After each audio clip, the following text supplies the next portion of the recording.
ஜெபம் பண்ண கடவோம்.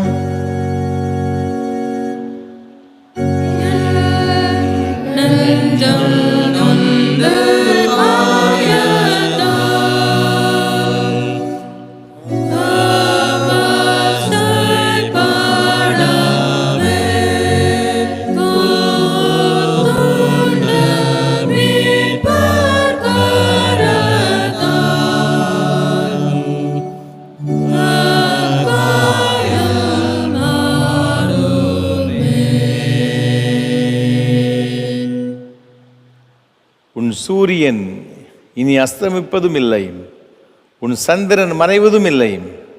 கர்த்தரே உனக்கு நித்திய வெளிச்சமாயிருப்பார், உன் துக்க நாட்கள் முடிந்து போம் என்றார். கிருபை நிறைந்த அன்பின் பரலோக பிதாவே, இந்த ஆசீர்வாதமான மன மகிழ்ச்சி நாளின் காலை ஆராதனை வேலைக்காக உமக்கு ஸ்தோத்திரம். பரலோகத்தின் தெய்வம் எங்கள் மத்தியில் எழுந்தருளி உம்முடைய பிரசன்னத்தில் நிறைத்து இந்த ஆராதனை எங்கள் ஒவ்வொருவருக்கு ஆசீர்வாதமாக்கி தர வேண்டும் என்று மீட்பர் இயேசு கிறிஸ்துவின் பரிசுத்த நாமத்தில் தாழ்முடி ஜெபிக்கிறோம் ஜீவனுள்ள நல்ல பிதாவே, ஆமென்.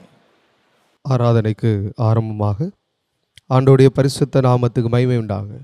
கீதம் 420 பாமாலை 283 பாடுவோம். பாவி கேள், உன் ஆண்டவர் அறையுண்ட இரட்சகர் கேட்கிறார். கீதம் 420 பாமாலை 283 பாடுவோம்.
ஜெபம் செய்வோம். பரமண்டலங்கள் இருக்கிற பிதாவே, உம்முடைய நாமம் பரிசுத்தப்படுவதாக, ராஜ்யம் வருவதாக, உம்முடைய சித்தம் பரமண்டலத்தில் செய்யப்படுவது போல பூமியிலே செய்யப்படுவதாக. அன்றில் எங்கள் அப்பத்தை இன்று தாரும், எங்களுக்கு விரோதமாய் குற்றங்களை நாங்கள் மன்னிக்கிறது போல எங்கள் குற்றங்களை மன்னியும், எங்கள் சோதனை பிரவேசிக்க பண்ணாமல் தீமை ரட்சித்துக் கொள்வோம். ஆமென். எல்லா இருதயங்களையும் எல்லா விருப்பங்களையும் எல்லா ரகசியம் அறிந்திருக்கிற சர்வவல்லமை தேவனே, நாங்கள் தேவரிடத்தில் பரிபூர்ணமாய் அன்பு கூறவும் ஒரு பரிசுத்த நாமத்தை உத்தமமாய் மையப்படுத்தவும் எங்கள் கர்த்தராகிய இயேசு கிறிஸ்து நிமித்தம் அது பரிசுத்தம் ஏவதலால் எங்கள் இறுதி சிந்தனைகளை சுத்தம் பண்ணிரளோ.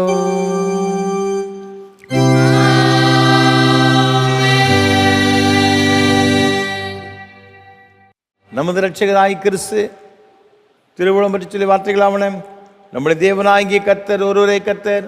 உன் தேவனாய் கர்த்தரிடத்தில் முழு இருபத்தொன்று முழு ஆத்மாவோடும் உன் முழு மனதோடும் உன் முழு பலத்தோடு அன்பு கூறுவாயாக என்பது பிரதான கற்பனை.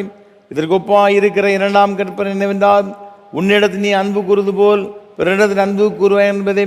இவைகளின் பெரிய கற்பனை வேறொன்றும் இல்லை என்றார்.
ஜெபம் பண்ண கடவோம். லெந்தனும் நாட்களின் 2ஆம் ஞாயிற்குரிய சுருகு ஜெபம். சர்வ வல்லமை இறக்குமுள்ள பிதாவே, வழிதப்பி பாவத்தில் சிக்கொண்டு பாவ அடிமைத்தனத்தில் வாழும் எங்களுக்கு இறங்கும். நாங்கள் எங்கள் பாவங்களுக்காக மனஸ்தாபப்பட்டு அவைகளை அறிக்கை செய்து விட்டுவிட எங்களுக்கு உதவி செய்யும். பாவிகள் மீட்கை உலகத்தில் வந்து விடுதலை நாயகராம் ஆண்டவர் இயேசு கிறிஸ்து மூலமாய் வேண்டிக் கொள்கிறோம்.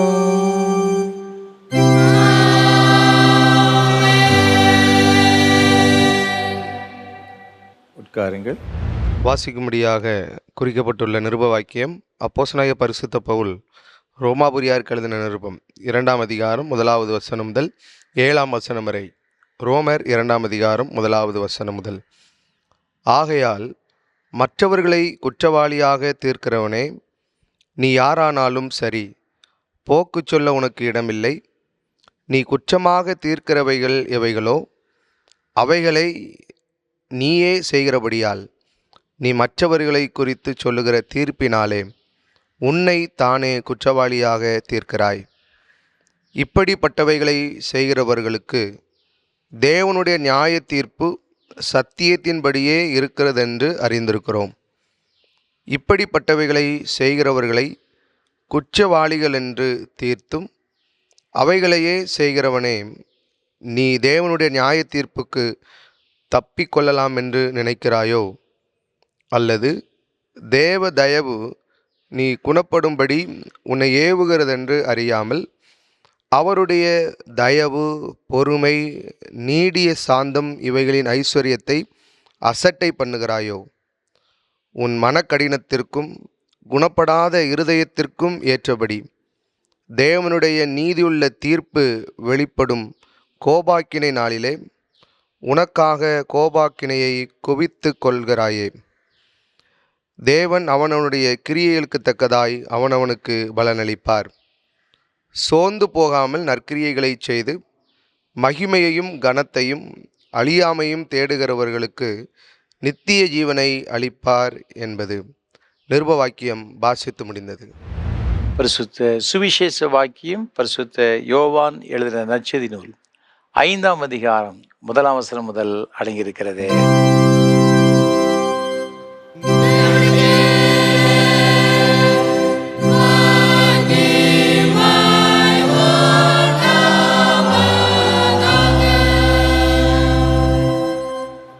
பரிசுத்த யோவான் எழுதின சுவிசேஷம் 5ஆம் அதிகாரம் 1ஆம் வசனம் முதல் 9ஆம் வசனம் வரை அடங்கியிருக்கிற தேவனுடைய வார்த்தையை கேளுங்கள். இவைகளுக்கு பின்பு யூதருடைய பண்டிகை ஒன்று வந்தது. அப்பொழுது இயேசு எருசலேமுக்கு போனார். எபிரேய பாஷையிலே பெதஸ்தா எனப்பட்ட ஒரு குளம் எருசலேமில் ஆட்டு வாசலின் அருகே இருக்கிறது. அதற்கு 5 மண்டபங்கள் உண்டு. அவைகளிலே குருடர், சப்பானிகள், சூம்பின உருப்படையவர்கள் முதலான வியாதிக்காரர் அநேகர் படுத்திருந்து தண்ணீர் எப்பொழுது கலங்கும் என்று காத்து கொண்டிருப்பார்கள். ஏனெனில் சில சமயங்களிலே தேவதூதன் ஒருவன் அந்த குளத்தில் இறங்கி தண்ணீரை கலக்குவான். தண்ணீர் கலங்கின பின்பு யார் முந்தி அதில் இறங்குவானோ அவன் எப்பேற்பட்ட வியாதியஸ்தனாய் இருந்தாலும் சுஸ்தமாவான். 38 வருஷம் வியாதி கொண்டிருந்த ஒரு மனுஷன் அங்கே இருந்தான். படுத்திருந்த அவனை இயேசு கண்டு அவன் வெகு காலமாய் வியாதியஸ்தன் என்று அறிந்து அவனை நோக்கி, சொஸ்தமாக வேண்டுமென்று விரும்புகிறாயா என்று கேட்டார். அதற்கு வியாதியஸ்தன், ஆண்டவரே, தண்ணீர் கலக்கப்படும் போது என்னை குளத்தில் கொண்டு போய் விடுகிறதற்கு ஒருவரும் இல்லை. நான் போகிறதற்குள்ளே வேறொருவன் எனக்கு முந்தி இறங்கி விடுகிறான் என்றான். இயேசு அவனை நோக்கி, எழுந்திரு, உன் படுக்கை எடுத்துக்கொண்டு நட என்றார். உடனே அந்த மனுஷன் சொஸ்தமாகி தன் படுக்கையை எடுத்துக்கொண்டு நடந்து போனான். அந்த நாள் ஓய்வு நாளாயிருந்தது என்பது.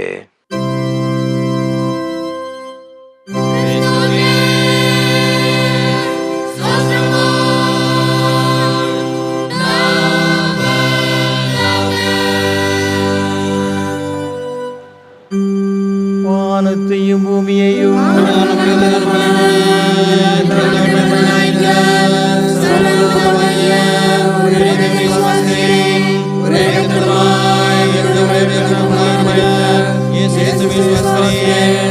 அவசரம்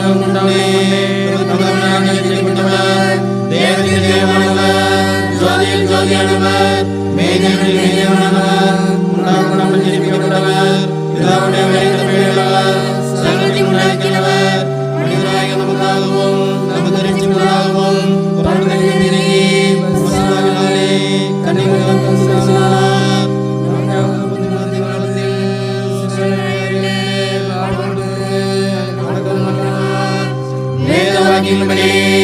மூன்றாம் நாள் எழுந்திருந்தார். உயிரையும் மருத்துவரையும் அவர் ராஜ்யத்தின் முடிவுகளை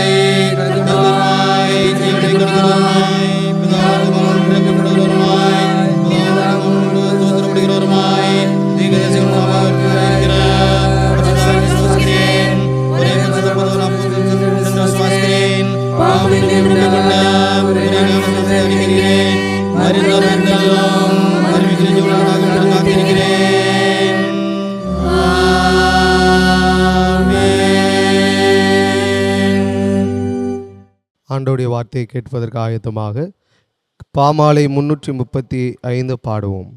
இவ்வேளைக்காக பலியான என் இயேசுவினுடைய தயை. பாமாலை 335 பாடுவோம்.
உட்காருங்கள்.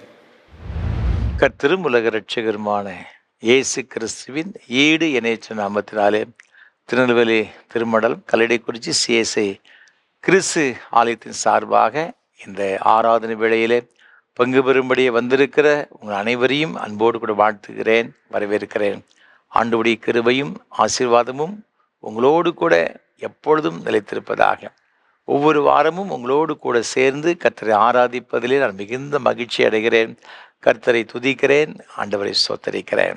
விசேஷமாக ஒவ்வொரு வாரமும் நாம் ஆண்டவரை ஆராதிக்க வேண்டும், ஆண்டவருடைய ஆசீர்வாதங்களை பெற்றுக்கொள்ள வேண்டும் என்ற ஒரு பெரிய தரிசனத்தோடு வாஞ்சியோடு கூட அருமையான ஐயா சாது சுந்தர் செல்வராஜ் அவர்கள் நமக்கு இந்த ஆராதனைகளை ஏற்படுத்தி கொடுத்திருக்கிறார்கள்.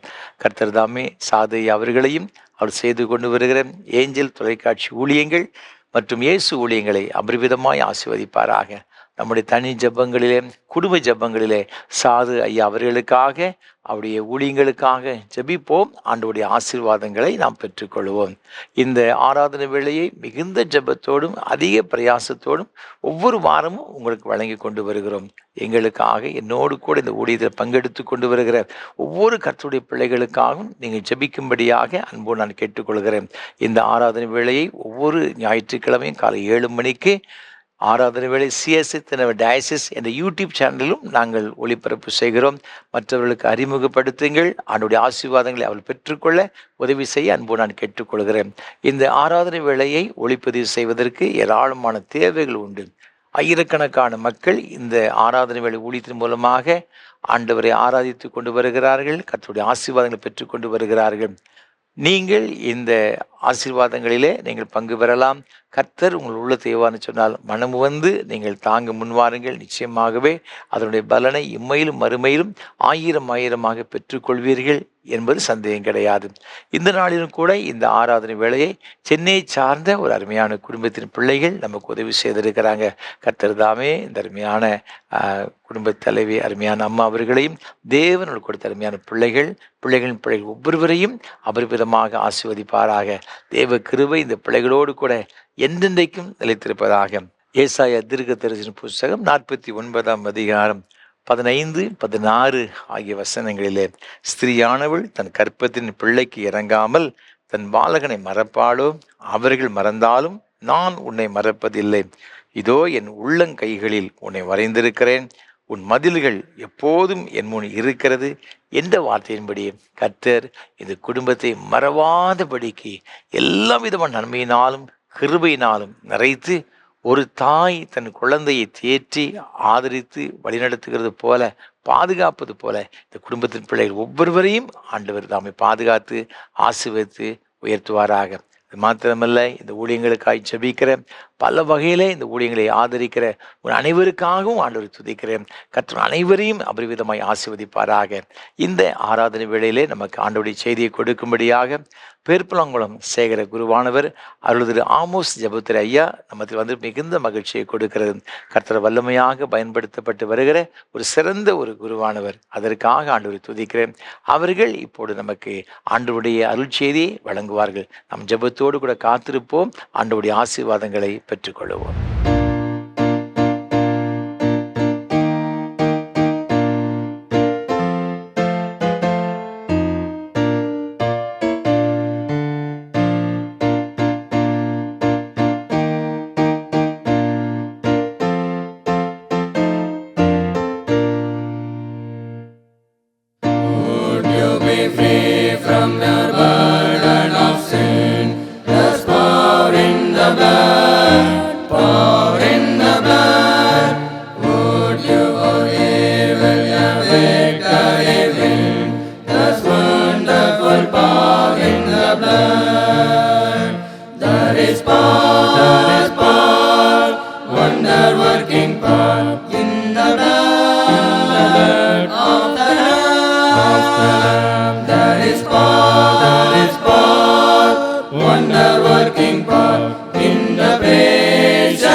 Life-giving flow, That's wonderful power in the blood.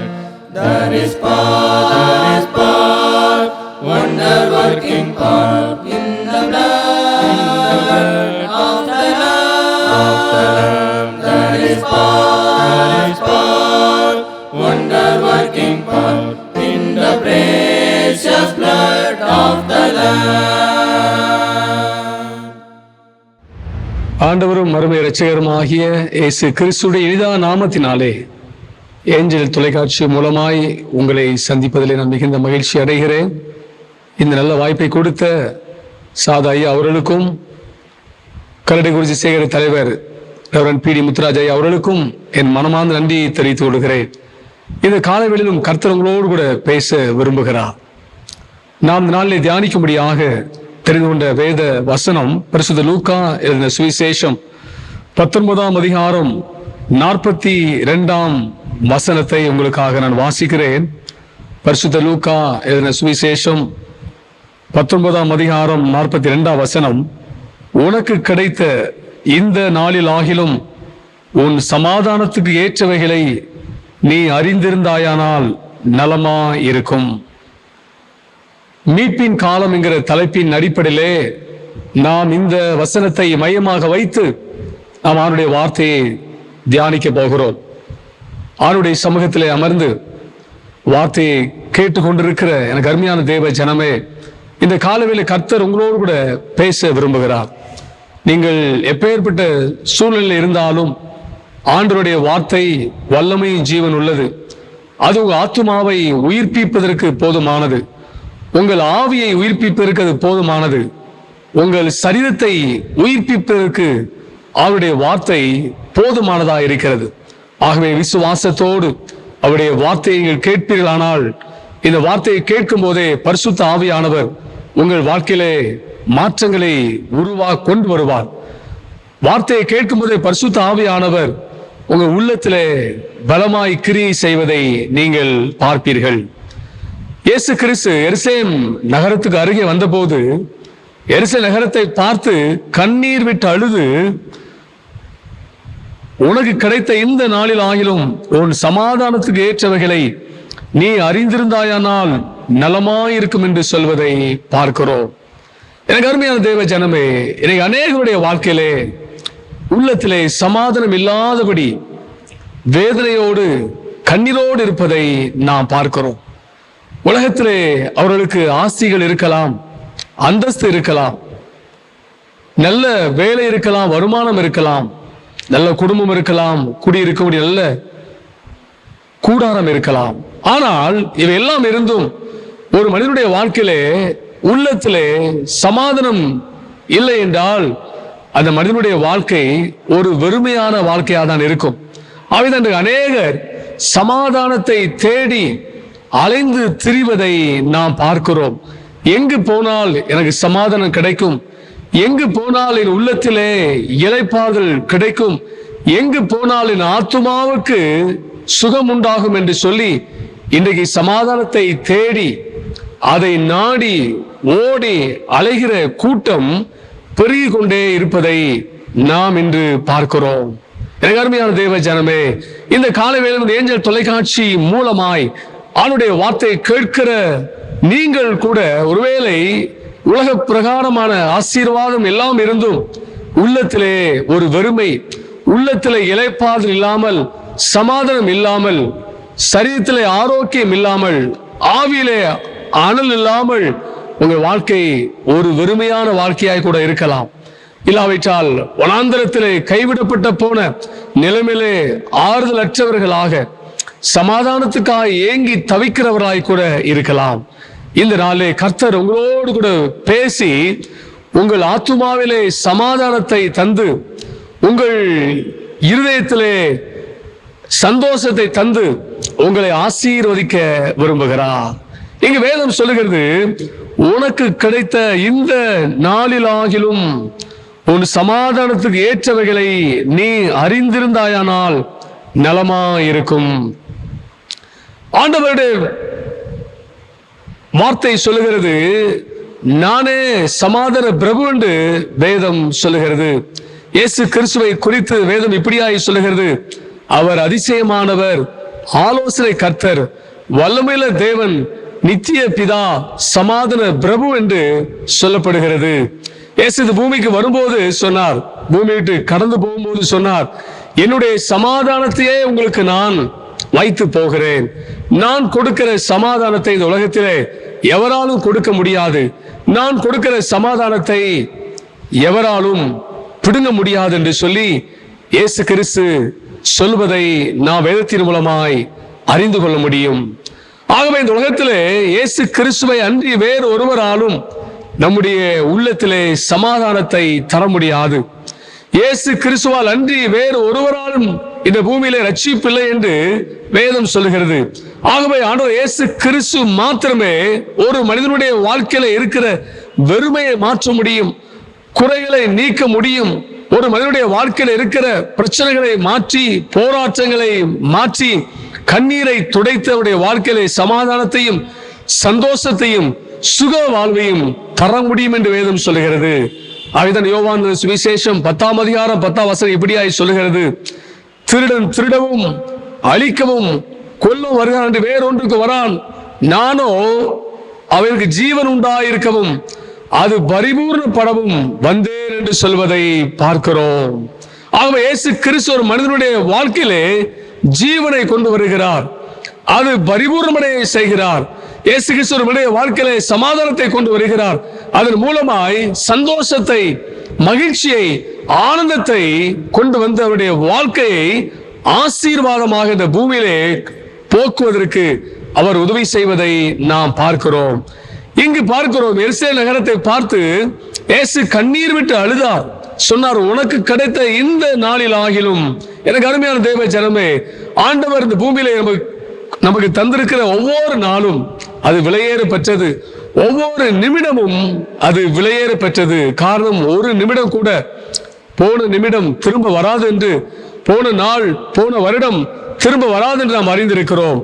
அவைதான் அப்போஸ்தலனாகிய பவுல் கொரிந்தியருக்கு எழுதின 2ஆம் நிருபம் 6ஆம் அதிகாரம் 2ஆம் வசனத்திலே இப்படியாய் சொல்லுகிறது, அணுக்கிற காலத்திலே நான் உனக்கு செவி கொடுத்து இரட்சணி நாளிலே உனக்கு உதவி செய்தேன் என்று சொல்லி இருக்கிறாரே, இதோ இப்பொழுதே அணுக்கிற காலம், இப்பொழுதே இரட்சணி நாள் என்று சொல்லப்படுகிறது.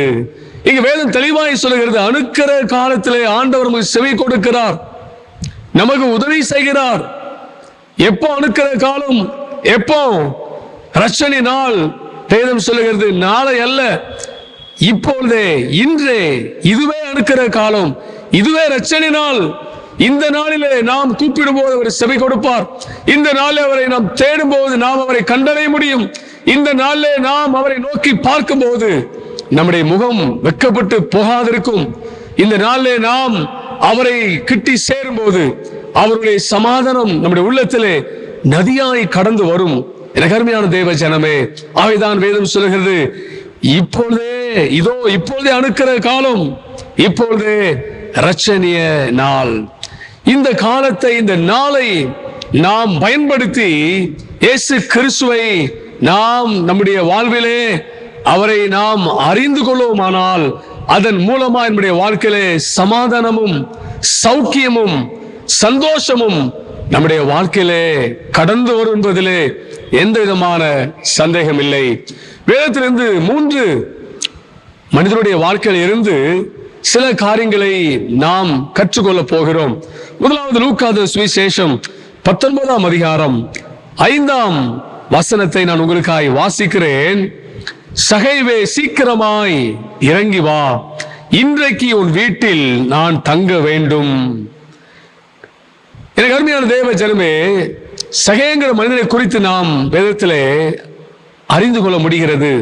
அவன் ஒரு ஐஸ்வர்யவான், அது மாத்திரமல்ல ஆயக்காரனுக்கு தலைவன் என்று வேதம் சொல்லுகிறது.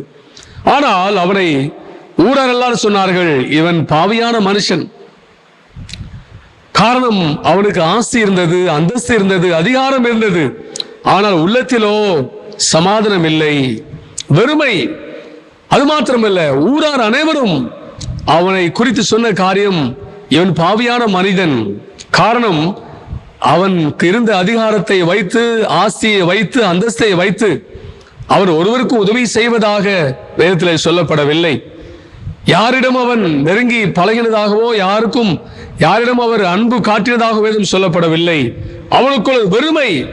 ஆனால் ஒரு நாள் இயேசு கிறிஸ்துவை குறித்து அவர் கேள்விப்படுகிறான் சகேபு.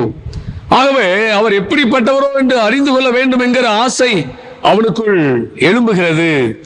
அதை எப்படியாகிலும் அவரை பார்க்க வேண்டும் என்கிற ஒரு எண்ணத்திலே அவர் வரும் வழியை அறிந்து அவருக்கு முன்பதாக ஓடிய காட்டத்தி மரத்திலே ஏறி உட்கார்ந்து கொள்ளுகிறார். எப்படி ஆகிலும் இயேசுவை நான் பார்க்க வேண்டும், அவர் எப்படிப்பட்டவர் என்பதை பார்த்து நான் அறிந்து கொள்ள வேண்டும். காரணம், இவருக்கு என்ன தேவை? எல்லாம் இருக்கிறது, அதிகாரம் இருக்கிறது, ஆஸ்தி இருக்கிறது, அந்தஸ்து இருக்கிறது. ஆனால் உள்ளத்திலோ சமாதானம் இல்லை. ஆகவே இயேசு கிறிஸ்து எரிகோ வழியாக வருகிறார் என்று கேள்விப்பட்ட உடனே இந்த இயேசு எப்படிப்பட்டவரோ என்று பார்ப்பதற்கு அவன் ஆசையா இருந்தான் என்று வேதம் சொல்லுகிறது. எனக்கு அருமையான தேவ ஜனமே, உங்களுடைய வாழ்க்கையில் கூட நீங்கள் சமாதானத்துக்காக ஏங்கி தவித்துக் கொண்டிருக்கலாம், சுகத்துக்காக ஏங்கி தவித்துக் கொண்டிருக்கலாம், உங்கள் சரீரத்தின் விடுதலைக்காக ஏங்கி தவித்துக் கொண்டிருக்கலாம். இல்லாவிட்ட ஏதோ ஒரு போராட்டம், ஏதோ ஒரு பிரச்சனை, ஏதோ ஒரு நெருக்கம், அதிலிருந்து விடுதலை பெறுவதற்காக உங்களுடைய உள்ளம் ஏங்கி கொண்டிருக்கலாம். ஒருவேளை உலக பிரகாரமான ஆஸ்திகள், அந்தஸ்து, ஐஸ்வர்யம், அதிகாரம், குடும்பம், பிள்ளைகள் எல்லாம் இருக்கலாம். ஆனால் உங்கள் உள்ளத்திலே ஒரு வெறுமை, உங்கள் கண்களில் ஒரு கண்ணீர், உங்கள் இதயத்தில் ஆறாத காயங்கள், உங்கள் சரீரத்தில் தீராத வியாதி. எத்தனையோ மருத்துவரிடத்தில் போய் வியாதி சுகமாகவில்லை. எத்தனையோ புண்ணிய ஸ்தலங்களை நாடியும் உங்கள் பாவம் மன்னிக்கப்பட்ட நிச்சயம் உங்களுக்கு இல்லை. எத்தனையோ மந்திரவாதிகளை தேடி ஓடியும், எத்தனையோ பாவ பரிகார பூஜை செய்தும் உள்ளத்திலே இளைப்பாது இல்லாமல், இரவிலே அரண்டு புரண்டு படுத்தாலும் நித்திரை இல்லாமல் தவித்துக் கொண்டிருக்கலாம். எனக்கு அருமையான தேவ ஜனமே, உங்களோடு கூட ஆண்டவர் பேசுகிறார். உங்களுக்கு கிடைத்த இந்த நாளில் ஆகிலும் உங்கள் சமாதானத்துக்கு ஏற்றவைகளை நீங்கள் அறிந்திருப்பீர்களானால் நலமாயிருக்கும். சகேபு இயேசு எப்படிப்பட்டவரோ என்று அவரை பார்ப்பதில் ஆசையாயிருந்தான்.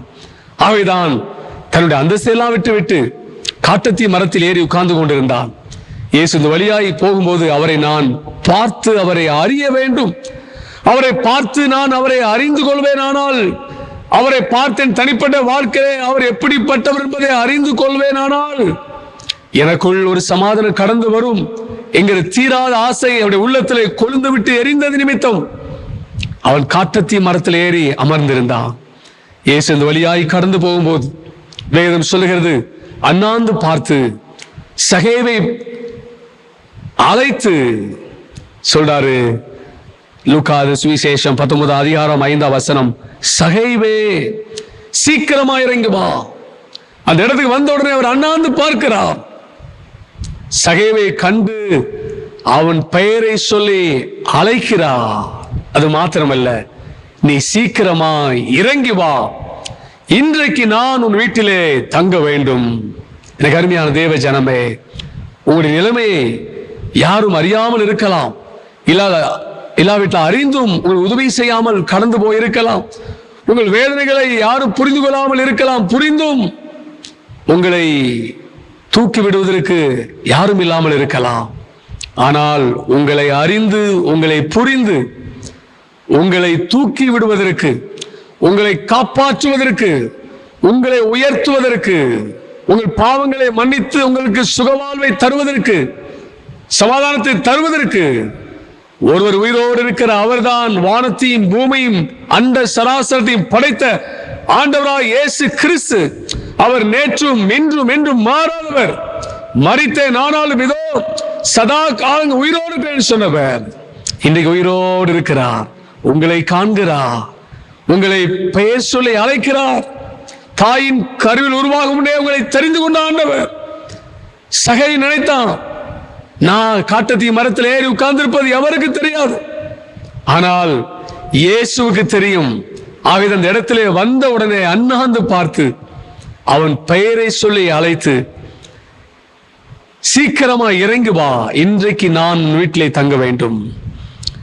கிடைத்த நாளை சகேவு அற்புதமாய் பயன்படுத்தி கொண்டான்.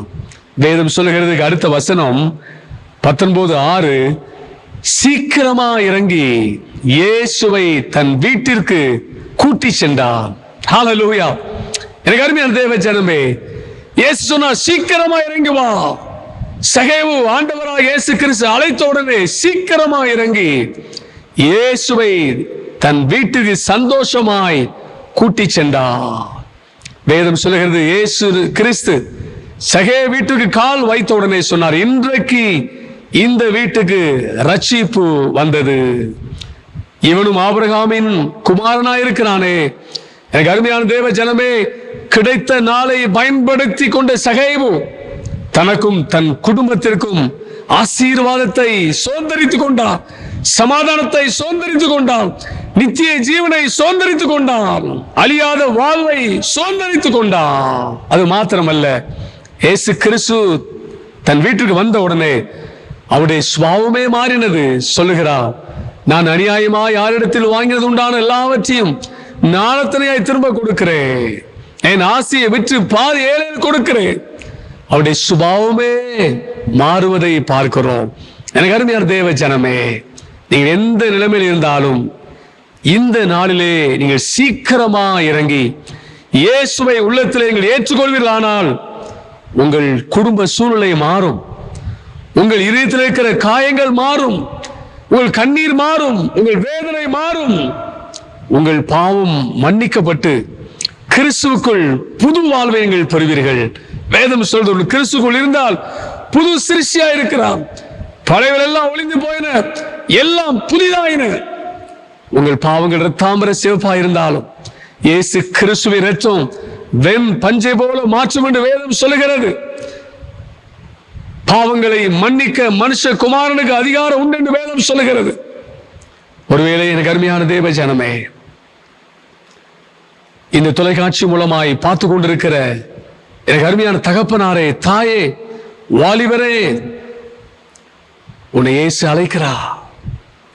நீ எந்த நிலைமையில் இருந்தாலும், உளையான சேற்றிலே சிக்கி இருந்தாலும், பாவ கட்டினால் கட்டப்பட்டிருந்தாலும், அக்கிரமத்தினால் கட்டப்பட்டிருந்தாலும், மந்திரவாதத்தினால் கட்டப்பட்டிருந்தாலும், வியாதினால் கட்டப்பட்டிருந்தாலும், நீ இயேசுவண்டை இறங்கி வருவாயானால் அவர் பாவ நோயை மாற்றுவார். உன் அக்கிரமத்தை எல்லாம் நீக்கி, உன் நோய்கள் எல்லாம் குணமாக்கி, உன் பிராணனை அழிவுக்கு விலக்கி, உன் வயதை திரும்ப வாழ வயது போல் ஆக்குவா. இன்னைக்கு அவரை உன் இதயத்தில் ஏற்றுக்கொள்வதற்கு நீ ஆயத்தமா? எனக்கு அருமையான தகப்பனார், நீங்கள் ஆயத்தமா? என் அன்பு தாயே, இயேசு கிறிஸ்துவை இதயத்தில் ஏற்றுக்கொள்வதற்கு நீங்கள் ஆயத்தமா? இன்றே அணுக்கிற காலம், இதுவே ரட்சணிய நாள். கிடைத்த நாளை பயன்படுத்தி சகேவு அழியாத வாழ்வை தான் மாத்திரமல்ல தன் முழு குடும்பத்தையும் ரட்சிப்புக்குள்ளாய் நடத்துவதை நாம் பார்க்கிறோம். இன்றைக்கு ஆண்டவர் உங்களை அழைக்கிறார். உங்கள் இதயத்தை திறந்து அவர் வந்து தங்குவதற்கு நீங்கள் இடம் கொடுப்பீர்களா? கொடுப்பீர்களானால் அவர் உங்கள் உள்ளத்திலே, உங்கள் இல்லத்திலே வந்து தங்குவார். உங்கள் சூழ்நிலை எல்லாம் மாறும், உங்கள் வியாதி படுக்கை மாறும், உங்கள் வறண்டு போன வாழ்க்கை வளமாய் மாறும், உங்கள் வனாந்தரம் வயல்வெளியாய் மாறும். இரண்டாவது காரியம், லூக்கா சுவிசேஷம் 7ஆம் அதிகாரத்திலே ஒரு சம்பவம் வருகிறது. பரிசேயன் ஒருவன் இருந்த, அவன் இயேசு கிறிஸ்துவை தன் வீட்டிற்கு விருந்திற்கு அழைத்திருந்தான். அதே சமயத்திலே இயேசு கிறிஸ்து பரிசேயன் வீட்டிலே விருந்துக்கு போயிருக்கிறார் என்று அறிந்த அந்த ஊரில் இருந்த ஒரு பாவியான ஸ்திரீ, லூக்கா சுவிசேஷம் 7ஆம் அதிகாரம் 37ஆம் வசனத்தை நான் வாசிக்கிறேன். அப்போது அந்த ஊரில் இருந்த பாவியாகிய ஒரு ஸ்திரீ அவர் பரிசேயன் வீட்டிலே பந்தி இருக்கிறதை அறிந்து என்று வேதம் சொல்லுகிறது. அந்த ஊரில் இருந்த பாவியான ஒரு ஸ்திரீ, ஊராரே அவரை அறிந்திருந்தார்கள், இவள் ஒரு பாவியான ஸ்திரீ. அப்படி என்றால் அவருடைய இருதயம் எவ்வளவாய் வேதனைப்பட்டிருக்கும், அவருடைய கண்கள் எவ்வளவாய் கண்ணீர் சொரிந்திருக்கும், அவளுடைய இருதயம் எவ்வளவாய் நொறுக்கப்பட்டு இருக்கும். காரணம், அவள் பாவியான ஸ்திரீ.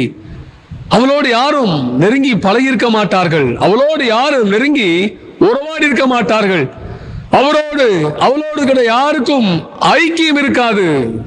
அவளோடு பேசுவதையே பாவமா எண்ணி இருப்பார்கள். காரணம், அந்த ஊரிலே அவள் ஒரு பாவியான ஸ்திரியாய் அறியப்பட்டிருந்தாள். ஆனா ஒரு நாள் அவள் இயேசு கிறிஸ்து பரிசேயன் வீட்டிலே பந்திருக்கிறார் என்று கேள்விப்பட்டு, வேதம் சொல்கிறது, அவளும் அந்த பரிசேயன் வீட்டிலே நுழைந்து இயேசு கிறிஸ்துக்கு பின்னாக நின்று கண்களிலே கண்ணீர் சொரிய தன் தலை மயிரினால் அதை துடைத்து அவருடைய பாதத்தை முத்தம் செய்து பரிமள தைலம் பூசினாள் என்று வேதம் சொல்லுகிறது. விருந்துக்கு அழைத்த பரிசேயனை பார்த்து அவனுடைய உள்ளம் குமுறுகிறது. இவள் ஒரு பாவியான ஸ்திரியா இருக்கிறாளே, இவள் எப்படி இயேசுடைய பாதத்தருகே உட்கார முடியும்? எப்படி அவருடைய பாதத்தை முத்தம் செய்ய முடியும்? எப்படி அவருடைய பாதத்திலே பரிமள தைலம் பூச முடியும் என்று அவனுக்குள்ளே கேள்விகள் பல எழுந்தன. ஆனால் இயேசுநாதரோ அந்த பாவியான ஸ்திரியை பார்த்து சொல்லுகிற காரியம் என்ன? லூக்கா சுவிசேஷம் 7:48 அவளை நோக்கி உன் பாவங்கள் மன்னிக்கப்பட்டது என்றார். 50 அவர் ஸ்திரியை நோக்கி உன் விசுவாசம் உன்னை ரட்சித்தது, சமாதானத்தோடே போ என்றார். அருமையான தேவ ஜனமே, பாவத்தின் நிமித்தம் சமாதானத்தை இழந்தவளாக, சமுதாயத்திலே உள்ள அன்பினை ஐக்கியத்தை இழந்தவளாக, மற்றவங்களுடைய அன்பினை இழந்தவளாக வேதனையோடு வாழ்ந்த ஒரு ஸ்திரீ. ஆனால் இயேசுடைய பாதத்தருகே அவள் நின்று பின்னாக நின்று அழுது தன்னுடைய பாவத்துக்காய் மனஸ்தாபப்பட்டு, மனம் நொந்து, இருதயம் உடைக்கப்பட்டு, கண்ணீர் சொரிந்து, தனக்கு மகிமையாய் கொடுக்கப்பட்ட தலை மயிரினால் துடைத்து இயேசு கிறிஸ்து மீது இருந்த அன்பின் உச்சத்தினால் அவருடைய பாதத்தை முத்தம் செய்தார். வேதம் சொல்லுகிறது, எந்த பாவியானாலும் நான் தள்ள மாட்டேன் என்று வேதம் சொல்லுகிறது.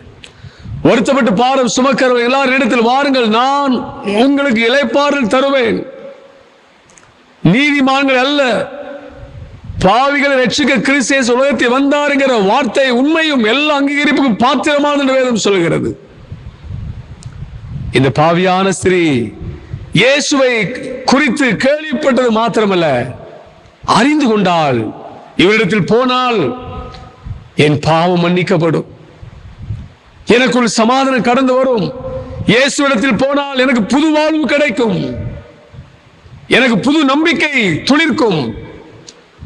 உலகம் என்னை எதிர்க்கலாம், உலகம் என்னை ஒதுக்கலாம், உலகம் என்னை பாவி என்று முத்திரை குத்தி என்னை புறம்பே தள்ளலாம்.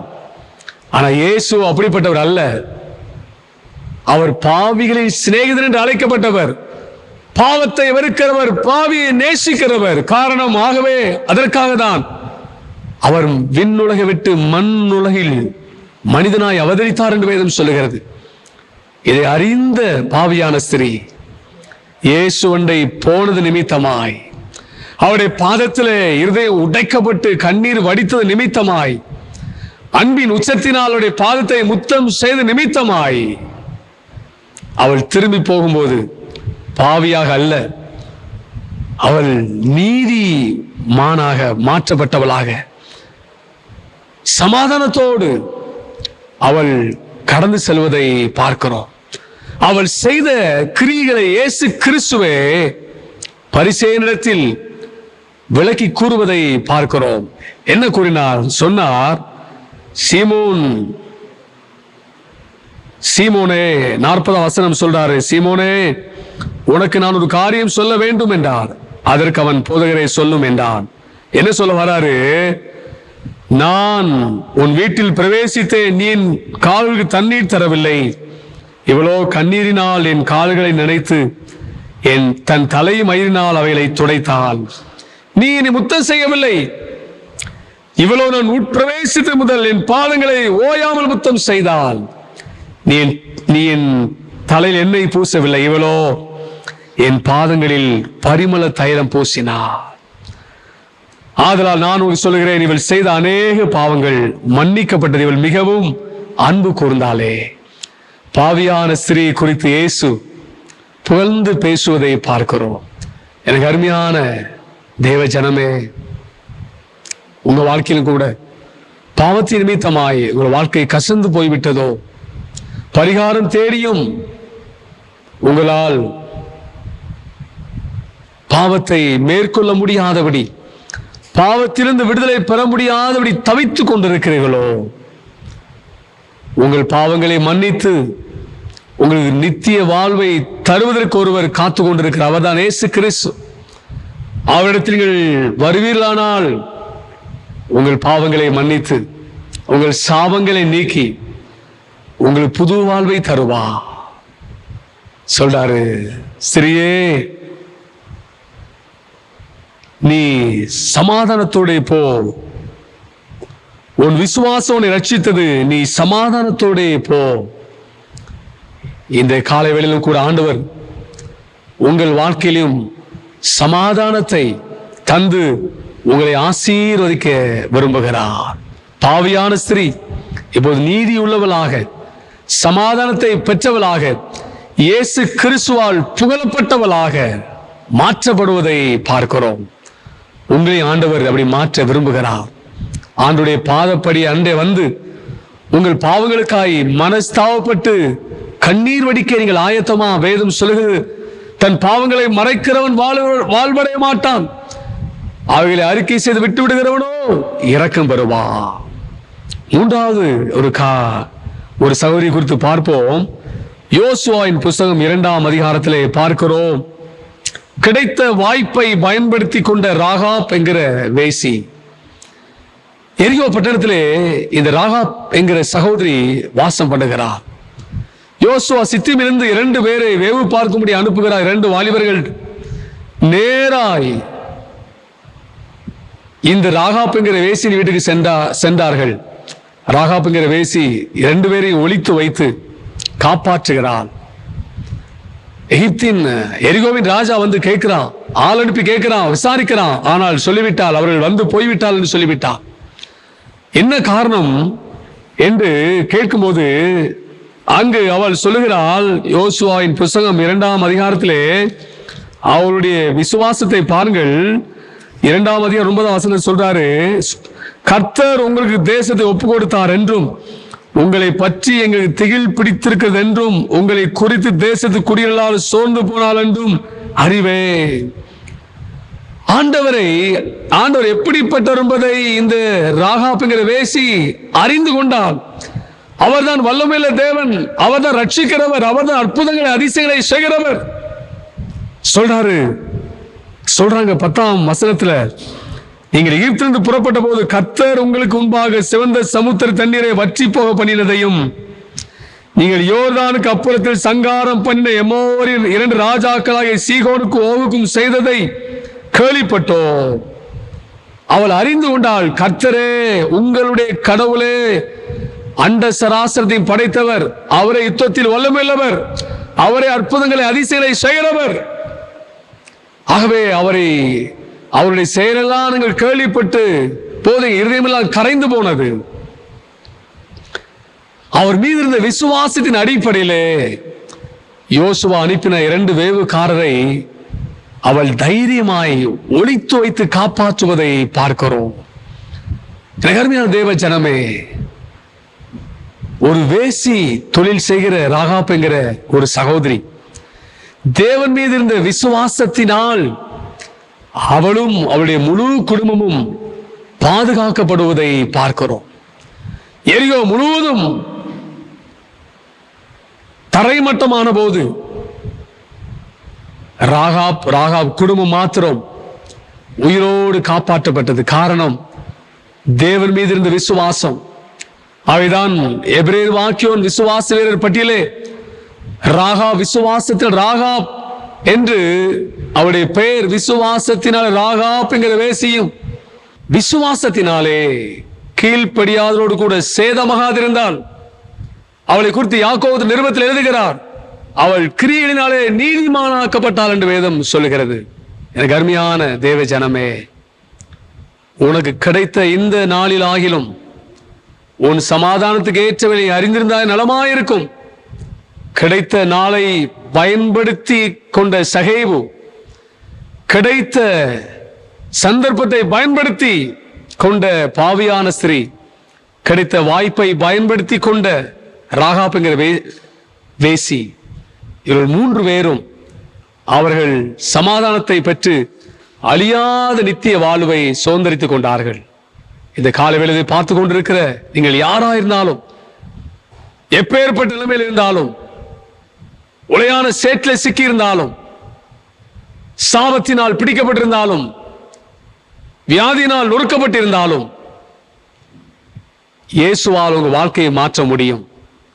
ஒரு சகையுடைய வாழ்க்கையை மாற்ற முடியுமானால், ஒரு பாவியான ஸ்திரியை பரிசுத்தவாட்டியை மாற்றக்கூடுமானால், ராகாப் என்கிற வேசி மார்க்கத்தை தொழிலாய் செய்கிற ஒரு சகோதரியை ஆசீர்வாதத்தின் தாயாய் மாற்றக்கூடுமானால், உங்களையும் இயேசுவால் மாற்ற முடியும்.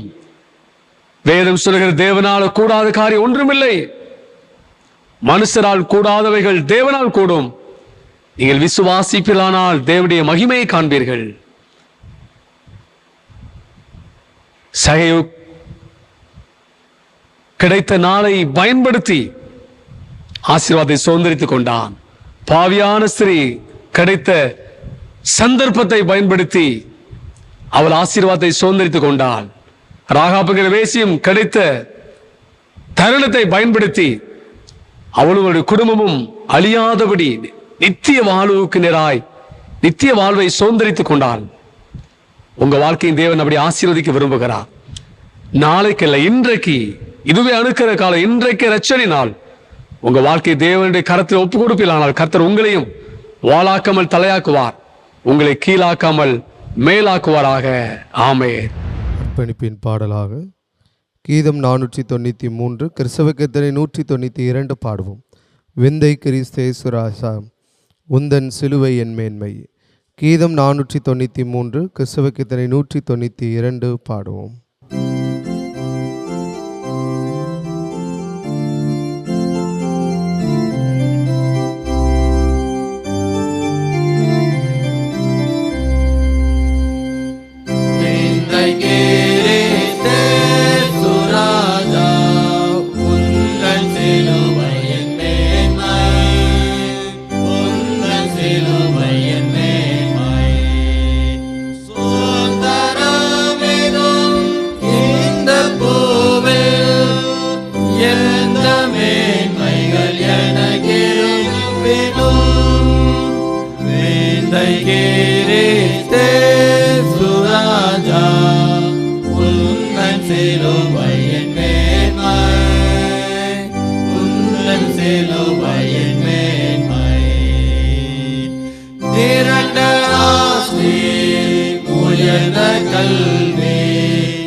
சிலுவையின் மேன்மை வேளா கை காணேன்னு சேர்ந்துலது துயருடங்கு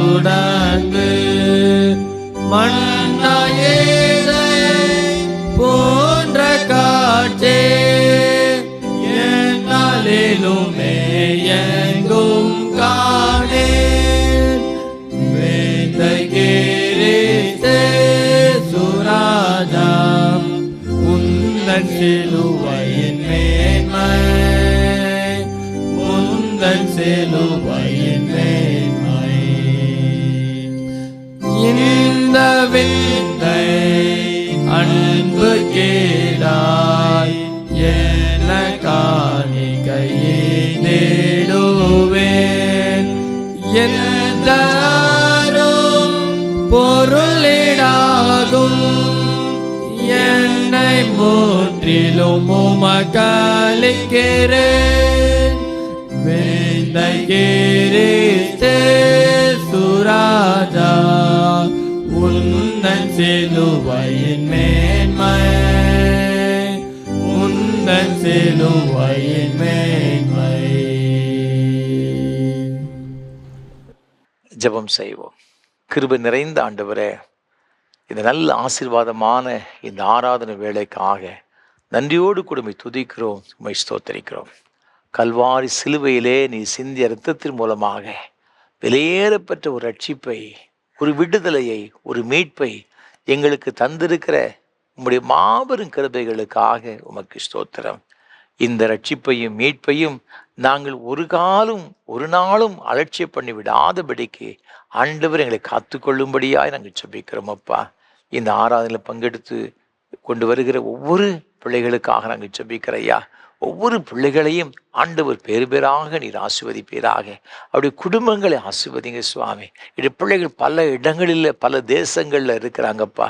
எங்கிருந்தாலும் உடைய ஆசீர்வாதம் கிருபையும் சமாதானமும் உமது பிள்ளைகளோடு கூட எப்போது நிலைத்திருக்க கர்த்தர் அனுகிரகம் செய்ய வேண்டும் என்று நாங்கள் ஜெபிக்கின்றோம். நீ தந்திருக்கிற கற்பத்தின் கனிகளுக்காக ஸ்தோத்திரம். என்னுடைய குழந்தை செல்வங்களை கர்த்தர் ஆசீர்வதிப்பீராக. உன் பிள்ளைகள் கர்த்தரால் போதிக்கப்பட்டிருப்பார்கள் என்று வசனம் சொல்லுகிறது.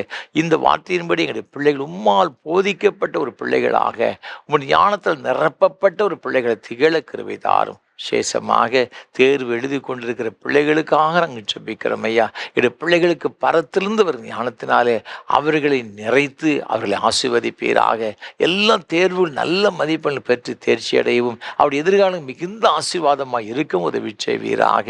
ஆண்டவரே, வேலை கை பிரயாசப்படுகிற பிள்ளைகளுக்கு ஜெபிக்கிற ஐயா. நெடுங்காலமாய் காத்திருக்கிறது இருதயத்தை இழைக்கப்படணும், விரும்பினது வரும்பொழுதோ ஜீவருட்சம் போல் இருக்குன்னு சொன்னீங்க ஐயா.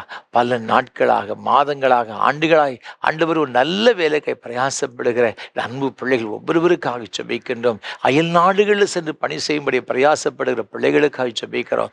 எல்லாம் தடைகளும் இயேசு கிறிஸ்துவின் நாமத்தினாலே மாறட்டும் நாங்கள் ஜெபிக்கிறையா. நீர் உமது ஜனங்களை சந்தித்து ஆசீர்வதிக்க வேண்டும் நாங்கள் ஜெபிக்கிறோம் ஐயா. ஆசீர்வதிப்பீராக தகப்பனே. ஆண்டவரே, உமக்கு ஸ்தோத்திரம் ஐயா. திருமணத்திற்கு காத்திருக்கிற அன்பு வாலிப சகோதர சகோதரிகளுக்கு நாங்கள் ஜெபிக்கிறோம். என்னுடைய மகனுக்கு என்னுடைய மகளுக்கு திருமண வயதெல்லாம் தாண்டி சென்று கொண்டு இருக்கிறதே, இன்னும் ஒரு நல்ல காரியம் நடக்கவில்லைன்னு சொல்லி கண்ணீரோடு புலம்பிக் கொண்டிருக்கிற அன்பு பிள்ளைகளுக்காக விசேஷமாக நாங்கள் ஜெபிக்கிற ஐயா. ஆண்டவரே, உமது பிள்ளைகளுக்கு தயவா இறங்குவீராக. இந்த நல்ல காரியங்களெல்லாம் கர்த்தர் உமது பிள்ளைகள் வாழ்க்கையில் கைகூடி வரப்பட வேண்டும் நாங்கள் ஜெபிக்கிறோம். எல்லா தடைகளும் இயேசுவின் நாமத்தில் விலகுவதாக. குழந்தை செல்வங்களுக்காக காத்திருக்கிற தம்பதிகளுக்காக நாங்கள் ஜெபிக்கிறோம் ஐயா. ஆண்டவரே, உமது பிள்ளைகளுக்கு இரக்கம் காண்பிப்பீராக. மருத்துவரால் கூடாததெல்லாம் தேவனால் கூடும் என்று ஆண்டவரே நாங்கள் நம்புகிறோம் ஐயா. 100க்கு 100 நாங்கள் விசுவாசிக்கிறோம். என்னுடைய பிள்ளைகளுக்கும் இரக்கம் செய்வீராக.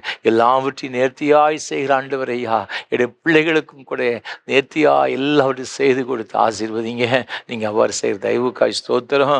இன்னுமாக ஆண்டவரே வேறுகால நிலைமை இருக்க அருமையான சகோதரிகளுக்காக ஜெபிக்கிறோம். கற்பத்தின் கனியை புனரப்படுத்தி ஏற்ற வேளையில் சுகப்பிரசவத்தை கொடுத்து பிள்ளைகளை ஆசீர்வதிங்கப்பா. நீங்கள் அவ்வாறு செய்கிற தயவுக்காக உமக்கு ஸ்தோத்திரம்.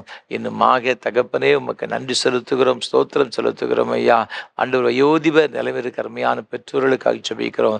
படுக்கையிலே வியாதிகளோடு கூட படுத்திருக்கிற பிள்ளைகளுக்காக நாங்கள் ஜெபிக்கிறோம். இந்த வயதான காலத்தில் இந்த ஆறாவில் பங்கு பெற்றவர்கள் ஒவ்வொருவரையும் கத்து தனித்தனியாய் சந்தித்து ஆசீர்வதிப்பீராக.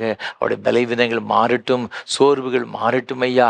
யாருமே எங்களுக்கு உதவி செய்வதற்கு இல்லையே, ஒருவரும் எங்களுக்கு அருகாமல் இல்லைன்னு சொல்லி ஆண்டவரை கலக்கத்தோடு கண்ணீரோடு இருக்கிற அன்பு தாய் தகப்பன்மாருக்காய் ஜெபிக்கிறோம் ஐயா.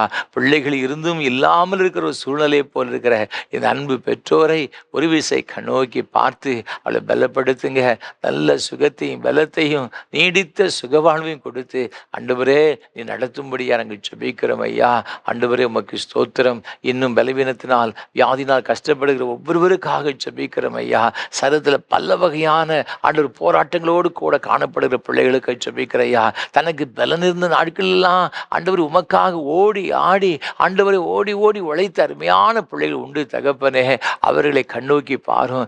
இந்த காலத்திலும் இந்த வயதான காலத்தில் என்னால் ஆண்டவரே உமக்கு ஸ்தோத்திரம் ஐயா, என்னால் இந்த காரியத்தை செய்ய முடியவில்லை என்று சொல்லி வேதனையோடு கொடுக்கிற பிள்ளைகளுக்காக ஜெபிக்கிறோம். கர்த்தருடைய சுகமளிக்கிற வல்லம் இந்த பிள்ளைகள் வந்து இறங்குவதாக, அவர்களை பலப்படுத்தும்படி நாங்கள் ஜெபிக்கிறோம் ஐயா. நல்ல ஆரோக்கியத்தை கர்த்தர் கட்டளையிட வேண்டும் நாங்கள் ஜெபிக்கிறோம் ஐயா. ஆண்டவரே உமக்கு ஸ்தோத்திரம். நீங்க அவ்வாறு செய்கிற தயவுக்காக உமக்கு கோடா கோடி ஸ்தோத்திரம், கோடா கோடி ஸ்தோத்திரம் ஐயா. ஆண்டவர் உமக்காக ஊழியம் செய்கிற ஒவ்வொரு பிள்ளைகளுக்காக ஜெபிக்கிறோம் ஐயா. இரவு பகலாக ஆண்டவரே உமக்கு ஸ்தோத்திரம். ஆண்டவரே பல இடங்களில் அலைந்து தெரிந்து ஊழியம் செய்கிற ஒவ்வொரு ஊழியர்களையும் கருத்தில் அர்ப்பணித்து ஜெபிக்கிறோம் ஐயா. அவருடைய எல்லா தேவைகளையும் அறிந்திருக்கிறவர் ஐயா. எல்லா தேவைகளும் கற்று சந்தித்து ஆசீர்வாதமாகி தரும்படியாக ஜெபிக்கிறோம். அவருடைய கண்ணீரெல்லாம் எங்களை ஆண்டவர் துடைக்கும்படியாக நாங்கள் ஜெபிக்கிறோம் ஐயா. தேவ பிரசன்னம் இந்த பிள்ளைகளை மூடுவதாக.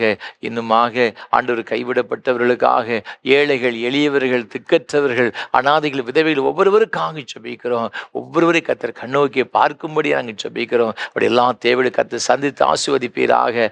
பிள்ளைகளுடைய குடும்பங்களுக்கு ஜெபிக்கிறோம். பிரிந்திருக்கிற குடும்பங்களுக்கு ஜெபிக்கிற ஐயா. ஆண்டவரை தேவையில்லாத காரியத்தின் நிமித்தமாக ஆண்டவரை இளம் வயதில் கூட எங்கள் பிள்ளைகள் ஆண்டவரை புரிந்து கொள்ள முடியாதபடினாலே ஒருவரை ஒருவர் பிரிந்திருக்கிற ஒரு சூழலை, ஒரு கசப்பான அனுபவங்களோடு கூட இருக்கிற அநேக பிள்ளைகள் இருக்கிறாங்கப்பா. தயவாய் இறங்கி இதையெல்லாம் கர்த்தர் மாற்றி போடும்படியாக இது குடும்பங்களை சிதறடிக்கும்படி வருகிற எல்லா பிசாசின் வல்லமைகளும் நிர்மலமாக்கப்படும்படி ஜெபிக்கிறோம். இயேசு கிறிஸ்துவின் நாமத்தினால இந்த காரியங்கள் எல்லாம் விலகும்படி நாங்கள் ஜெபிக்கிற ஐயா.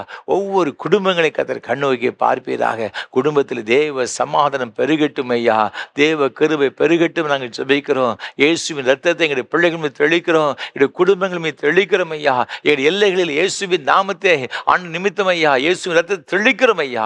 ஆண்டவரே, எந்த ஒரு வாதையோ எந்த ஒரு பிசாசு வல்லமைகளோ என் குடும்பத்திற்கு வரக்கூடாது இயேசுவின் நாமத்தில் ஜெபிக்கிறோம். ஒவ்வொரு குடும்பத்தை நீர் ஆசீர்வதிங்கப்பா. உமது பிள்ளைகள் கையிட்டு சில எல்லா பிரயாசங்களுக்காய், தொழில்களுக்காய் ஜெபிக்கிறோம். எல்லாவற்றையும் நிறைவான ஆசீர்வாதங்களை கொடுத்து வழிநடத்துங்க. கடன் பிரச்சனைகள் எல்லாம் மாறட்டும் ஐயா. இனி என்னென்ன காரியத்தை நிமித்தம் உமது பிள்ளைகள் கலங்கி போயிருக்கிறார்களோ எல்லா கலக்கங்களும் இயேசுவின் நாமத்தினாலே மாறட்டும் நாங்கள் ஜெபிக்கிறோம். நீங்க அவ்வாறு செய்கிற தயவுக்காக உமக்கு ஸ்தோத்திரம். இந்த ஆராதனை வேளை ஒளிப்பதிவு செய்வதற்கு உதவி செய்த சென்னை சார்ந்த இந்த அருமையான குடும்பத்தினருக்காக ஸ்தோத்திரம் ஐயா. ஆண்டவரே, இந்த வயதான காலத்திலும் உங்களுடைய கிருபை அருமையான உமது மகளை தாங்கி பலப்படுத்தும்படியாக, ஸ்திரப்படுத்தும்படி ஜெபிக்கிறோம். அவர் தனிமையாக பிரயாணப்பட்டு வரும் காலங்களிலும் கூட சுவாமி உங்களுடைய கிருபை அதிகமாய் தாங்கட்டும் ஐயா. நீங்க கொடுத்த பிள்ளைகளுக்காக ஆண்டவரே, மருமக்கள் மார்களுக்காய், பேர பிள்ளைகளுக்காய் ஜெபிக்கிறோம் ஐயா. ஒவ்வொருவரையும் ஆசீர்வதிங்க ஐயா. உன் பந்தி சுற்றில் ஒளிமர கண்ணுகளை போல் இருப்பார்னு சொன்னீங்களே, அந்த ஆசீர்வாதங்களெல்லாம் நிரப்புவீராக. குடும்ப வாழ்வில் மேன்மையான மகிழ்ச்சி, சந்தோஷம், சமாதானம் இந்த குடும்பத்தில் பெருகட்டும் நாங்கள் ஜெபிக்கிறோம் ஐயா. ஆண்டவருடைய எல்லா தேவைகளை கர்த்தர் சந்தித்து ஆசீர்வதிக்க நாங்கள் ஜெபிக்கிறோம் ஐயா. தேவ கிருபைகளை ஒப்புக் கொடுக்கிற ஐயா. ஆண்டவரே, உமக்கு ஸ்தோத்திரம். இன்னுமா இந்த ஊழியர்களுக்காக பல வகையில் ஜெபிக்கிற, இந்த ஊழியங்களை ஆதரிக்கிற, தாங்குற எல்லாருக்காக ஸ்தோத்திரம். ஒவ்வொருவரையும் நீர் ஆசீர்வதியும், ஒவ்வொருவரையும் ஆசீர்வதியும். தொடர்ந்து உம்முடைய கிருபைகளோடு கூட இந்த வழிநடத்துவதாக. கணம், துதி, மகிமை எல்லாம் உமக்கு செலுத்த ஏற்றுக்கொள்ளும், ஆசீர்வதியும். ஆண்டவர் இயேசு கிறிஸ்துவின் மூலம் அங்கு ஜெபிக்கிறோம் பரிசுத்த பிதாவே.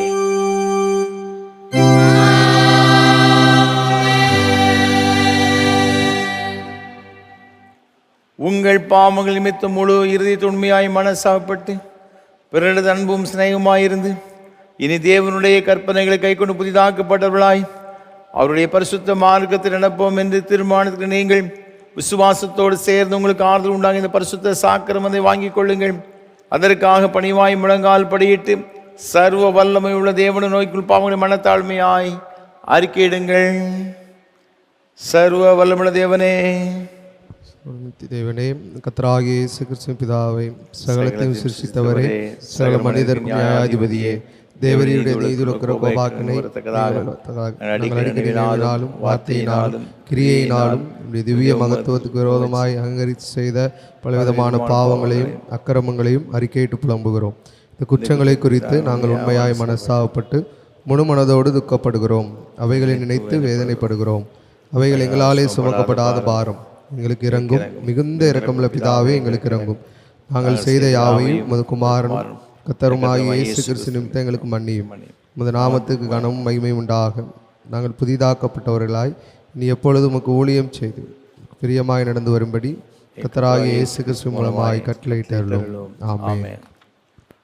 உத்தம மனஸ்தாபத்தோடும் உண்மையான விசுவாசத்தோடும் தமது மனந்திருவர் யாவருக்கும் பாவம் மன்னிப்பு அருளிச்செய்வோம் என்று மிகுந்த இரக்கமாக வாக்குத்தம் செய்திருக்கிற நம்முடைய பரம பிதாவாகிய சர்வ வல்லமுள்ள தேவன் நம்முடைய கர்த்தராயிருக்கிற இயேசு கிறிஸ்து நிமித்தம் உங்களுக்கு இறங்கி உங்கள் பாவங்கள் எல்லாவற்றையும் மன்னித்து அவர்கள் விடுதலையாக்கி சகல நன்மையில் உறுதிப்படுத்த எடுத்து நித்திய ஜீவகரையில் சேர்ப்பாராக.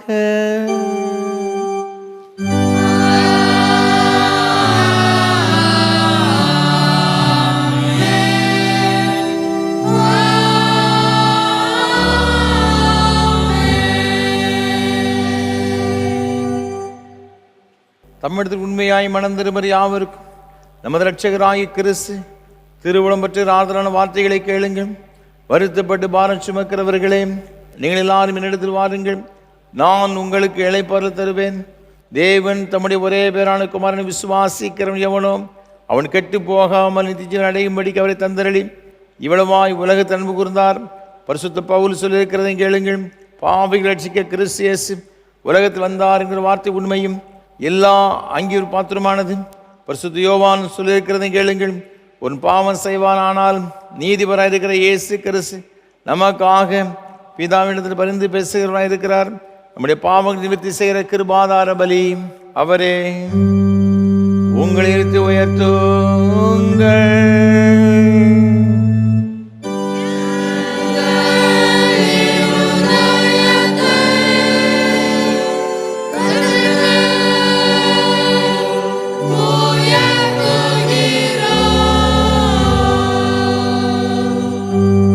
நம்முடைய கர்த்தராய் தேவன் தோத்திரம் செலுத்த கடவோம்.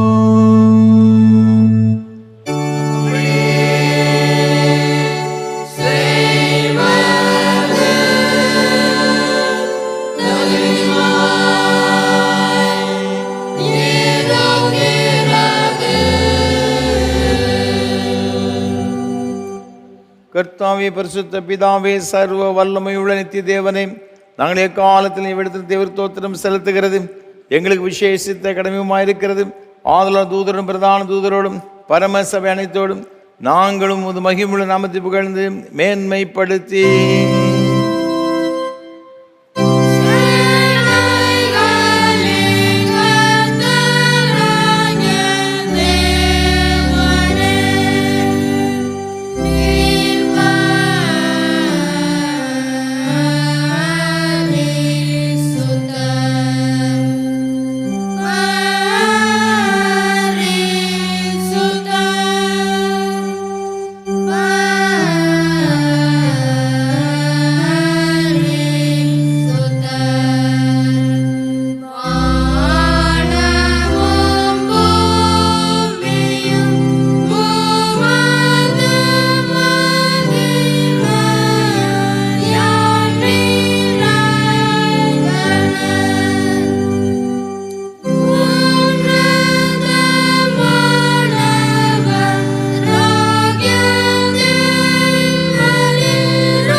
இரக்கமுள்ள கர்த்தாவே, எங்கள் சுயநிதியை நம்பி நாங்கள் உம்முடைய பந்தில் சேர துணியாமல் தேவருடைய அளவற்ற இரக்கத்தை நம்பி சேருகிறோம். உம்முடைய மேசையின் கீழ் விழும் துணிக்கைகளையும் பொறுக்கி கொண்ட பாத்திரல்ல, ஆனாலும் தேவரீர் எப்பொழுதும் இரக்கம் செயலட்சம் மாறுத ஆண்டவராக இருக்கிறீர். ஆகையால் கிருபையுள்ள கர்த்தாவே, உமது அருமையான குமாரனாகிய இயேசு கிறிஸ்துவின் சரீரத்தால் எங்கள் பாவமுள்ள சரீரம் சுத்தமாகி அவருடைய விலை உயர்ந்த இரத்தத்தால் ஆத்துமா கழுவப்படுவதற்கும் எப்பொழுது நாங்கள் அவருக்குள்ளும் அவர் எங்களுக்குள்ளும் வாசமாயிருப்பதற்கு ஏற்ற விதமாய் அவருடைய சரீரத்தை புசித்த இரத்தத்தை பானம் பண்ண எங்களுக்கு கிருபை செய்தரலோ.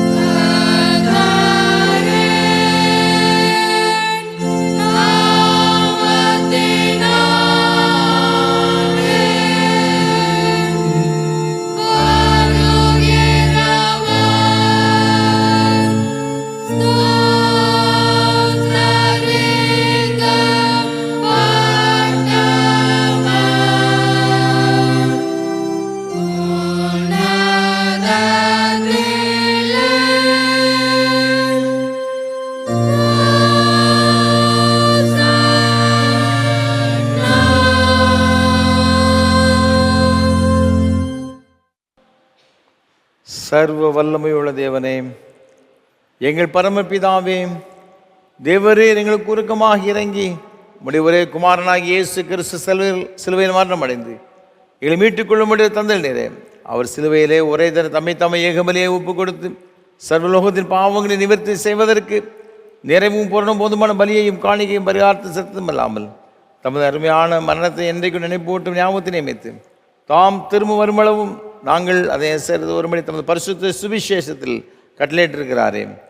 இரக்கமுள்ள கர்த்தாவே, எங்கள் ஜெபத்தை கேட்டருளி முதுகுமாரனும் எங்கள் இரட்சகருமாய் இயேசு கிறிஸ்து கட்டளையிட்ட பரிசுத்த நியமத்தின்படி நாங்கள் அவருடைய பாடுகளை மரணத்தை நுகர்ந்து முது சிருஷ்டி பதார்த்தங்களாகிய இந்த அப்பத்தையும் திராட்சை ரசத்தையும் பெற்றுக்கொள்ளும் பொழுது அவருடைய பரிசுத்தமுள்ள சரீரத்திற்கும் இரத்தத்திற்கும் பங்கு உடலாகும்படி கிருபை செய்ய வேண்டும் என்று மிகுந்த தாழ்மையை வேண்டிக் கொள்கிறோம். இயேசு தாம் காட்டி கொடுக்கப்பட்ட ராத்திரியிலே அப்பத்தை எடுத்து ஸ்தோத்திரம் பண்ணி அதை பிட்டு சீசலுக்கு கொடுத்து எல்லாரும் வாங்கி பூசியுங்கள், இது உங்களுக்கு கொடுக்கப்படுகிற என்னுடைய சரீரம், என்னை நினைவுறும்படி செய்யுங்கள் என்றார். அப்படி நான் போஜனம் பண்ணின பின் பாத்திரத்தை எடுத்து ஸ்தோத்திரம் பண்ணி அவர்களுக்கு கொடுத்து எல்லாரும் வாங்கி பானம் பண்ணுங்கள், இது உங்களுக்காக நேர் சிந்தப்படுகிற புது உடன்படிக்கைக்குரிய என்னுடைய இரத்தம், இதை பானம் பண்ணும் பொழுதெல்லாம் என்னை நினைவுறும்படி இதை செய்யுங்கள் என்று திருவுளம் பற்றினார்.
ஜெபம் பண்ண கடவோம்.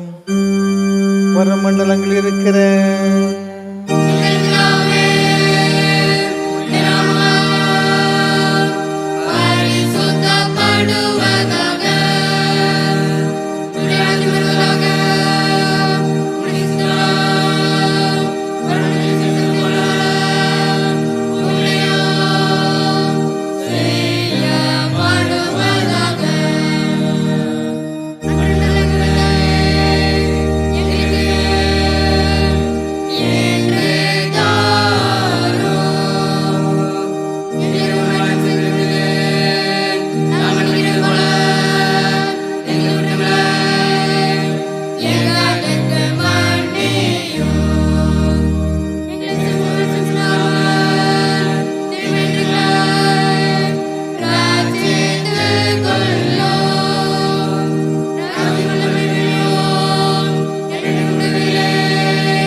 பரமபிதாவாகிய கர்த்தாவே, முது அடியாராகி நாங்கள் இப்பொழுது செலுத்திருக்கிற துதி தோத்திர பலிகளை இரக்கமாக ஏற்றுக்கொள்ள வேண்டும் என்று தயவுள்ள பிதாவாகி உம்மை முழு மனதோடு வேண்டிக் கொள்கிறோம்.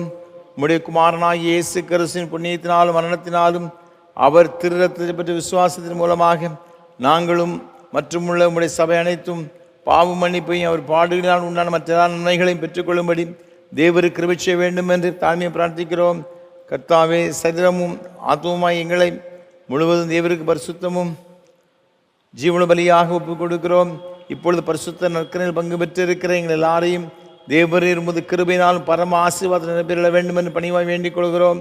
அநேக விதமாக இருக்கிற எங்கள் பாவங்களினாலே தேவருக்கு எந்த பலியும் செலுத்துகிறதற்கு நாங்கள் அபாத்திரம் இருந்த பொழுதிலும் எங்கள் பாத்திரத்தை தேவருக்கு கவனியாமல் எங்கள் கர்த்தராக இருக்கிற இயேசு கிறிஸ்து எங்களுடைய குற்றங்கள் எல்லாம் மன்னித்து எங்கள் கடமையின்படி நாங்கள் செலுத்திருக்கிற பணியோடு ஏற்றுக்கொள்ள வேண்டும் பிரார்த்திக்கிறோம். அவரோடும் பரிசுத்த ஆவியோடு ஐக்கியமாக இருக்கிற தேவருக்கு அவர் மூலமே சகல கன மகிமையும் என்றென்றைக்கு உண்டாவதாக.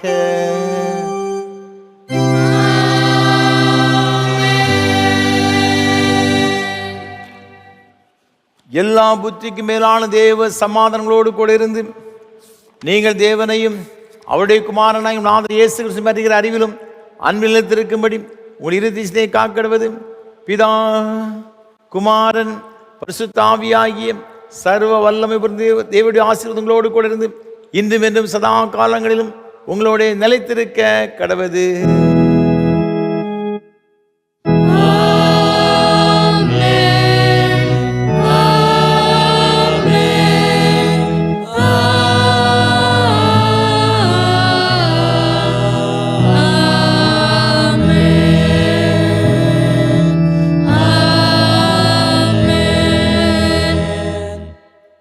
நிறைவு கீதமாக கீதம் 510 பாமாலை 311 பாடுவோம். சிலுவை சுமந்தோனாக இயேசுவே உம்மை பற்றுவேன். கீதம் 510 பாமாலை 311 பாடுவோம்.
கிருபை நிறைந்த ஆண்டவரே, இந்த மகிமையான ஆராதனைக்காக உமக்கு ஸ்தோத்திரம்.